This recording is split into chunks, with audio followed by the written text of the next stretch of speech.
Nandito po tayo ngayon sa Binyan City, Laguna kung saan meron po tayong bago video presentation. Isang 2-story house na may lot area na 140 square meters.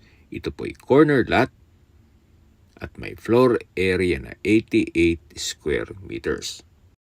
Actually, yan po yung original na floor plan, yung 88.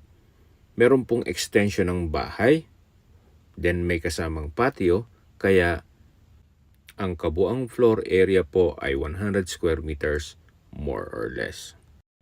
Ito po ay single attached na merong 4 bedrooms, 2 toilet and bath with balcony, meron pong isang car garage, meron pong extension ng bahay at meron din pong covered patio.